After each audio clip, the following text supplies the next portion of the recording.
उपस्थित है जिला सहरसा के कोर्ट में और हमारे साथ जो है यहाँ के बार काउंसिल के अध्यक्ष हमारे साथ विनोद झा जी हैं। लगातार जिस तरीके से इस बार भारत में 3 नए कानून आए हैं, पहले आईपीसी सेक्शन हुआ करते थे, इस बार बीएनएसएस आए हैं। इसमें किस तरीके से आप लोगों को इसमें सुझाव देना चाहेंगे सरकार को, क्या क्या परेशानी वगैरह भी आ रहा है? जिस तरीके से पहले की वकील को जो है मुंह में धारा सारे याद रहती थी, तो क्या कुछ समस्या भी आता है? और अपने बार काउंसिल में किस तरीके से बार काउंसिल का विकास करने की जरूरत है, क्या क्या समस्या अपने बार काउंसिल में भी है और किस तरीके से इसको और आगे एक लेवल ऊपर ले जा सकते हैं? एडवोकेट्स के लिए स्पेशली सरकार की तरफ से बहुत कुछ अभी तक नहीं हुआ है। सबसे पहले आपके इस क्वेश्चन का हम एक जवाब देंगे, जो डेफिनेटली आईपीसी, सीआरपीसी और ये इंडियन एविडेंस एक्ट के बदले अब जो आ गया है नया बीएनएस हो, बीएनएसएस हो, इसमें हम लोगों को असुविधाएं तो होती है, स्पेशली जो जितने पुराने एज के लॉयर हैं उनको ज्यादा परेशानी होती है। लेकिन खैर ये अच्छा प्रयास है। उसमें कुछ अमेंडमेंट जो जरूरी अमेंडमेंट जो था वो भी हुआ है, हम लोग इसको कर लेंगे। अब बचा जो एडवोकेट्स के लिए जो आम दिन होता है, जो ये वहाँ एडवोकेट्स के साथ घटना होती है, कोर्ट परिसर में घटना हो जाती है, अपने आवास पर जाने के क्रम में घटना होती है, तो वहाँ advocates protection act and compensation act जरूर होना चाहिए और यथाशीघ्र होना चाहिए, ये समय की मांग है।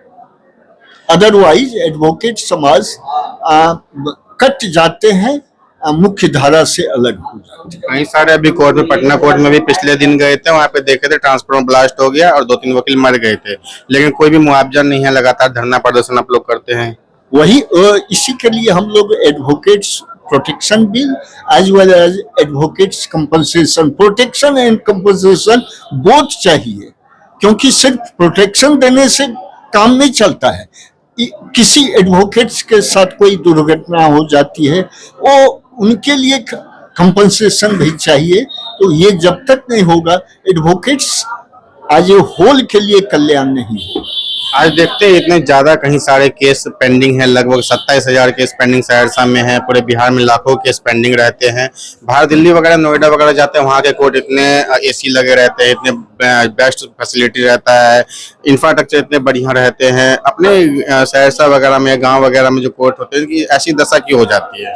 नहीं, ऐसी कुछ यहाँ का माने वो क्लाइमेटिक फैक्टर या बहुत कुछ इस असुविधाएं होती है, लेकिन अब धीरे धीरे जो इस पर ध्यान दिया जा रहा है न्यायालय प्रशासन के द्वारा, इवन एडवोकेट्स के, जो स्पीडी ट्रायल हो, जल्दी से जल्दी मुकदमों का फैसला हो, ये सब होता है।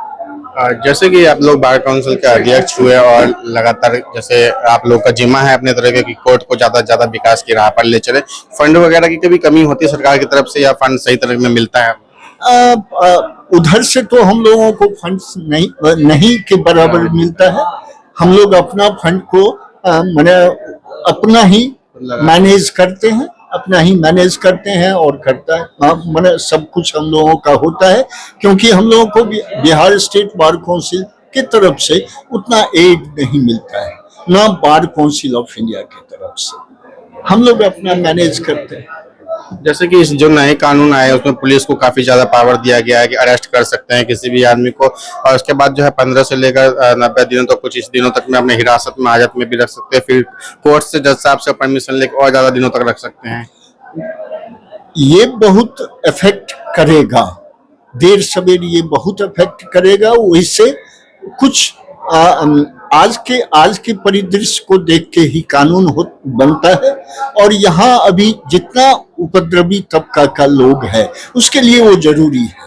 उसके लिए पुलिस को थोड़ा ज्यादा पावर देना भी जरूरी है।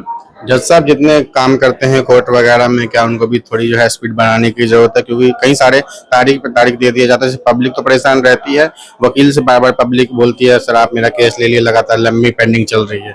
नहीं, ऐसा जजेस के तरफ से पूरा प्रयास होता है जो मुकदमा का त्वरित निष्पादन हो, और एडवोकेट्स भी उसमें जितना माने हो सकता है संभव वो एडवोकेट्स भी अपनी साइड से करते हैं, मुकदमों का निष्पादन यथाशीघ्र होता है।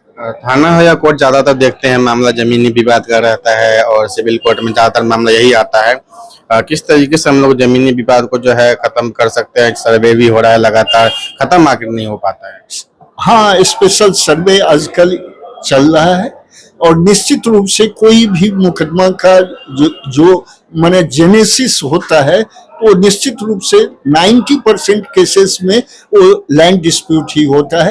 तो लैंड डिस्प्यूट के लिए सोचना पड़ेगा, सरकार को भी सोचना पड़ेगा, न्यायालय प्रशासन को भी सोचना पड़ेगा, पब्लिक को भी सोचना पड़ेगा। बार काउंसिल जितने भी है अपने बिहार में, सरकार को चाहिए कि इन्हें भी कुछ फंड दिया जाए ताकि जहाँ के जो है स्थिति बेहतर हो सके और ज्यादा फैसिलिटी लोगों को मिल सके, चाहे पानी की व्यवस्था, पब्लिक टॉयलेट की व्यवस्था हो, महिलाओं के लिए टॉयलेट की व्यवस्था हो, पंखे की व्यवस्था हो, प्रॉपर बैठने की सुविधा हो। सरकार को चाहिए फंड दिया जाए। हम लोग अपने एसोसिएशन के माध्यम से भी करते हैं और न्यायालय प्रशासन के तरफ से भी हो रहा है इसके लिए, लेकिन अभी तक ये पूरा नहीं हो सका है। इसमें और फंड की आवश्यकता है और सरकार को ज्यादा इन्वॉल्व होना होगा, स्पेशली एडवोकेट्स के लिए भी सोचना होगा।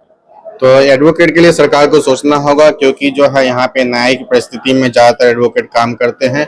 जो फैसिलिटी मिलना चाहिए वो कोर्ट में नहीं मिल पाता है और कहीं भी किसी कारण दुर्घटना हो जाती है तो ना मुआवजा मिल पाता है, ना उनके फैमिली को प्रोटेक्शन मिल पाता है, जिसके कारण जो है वो कहीं सारे परेशान रहते हैं।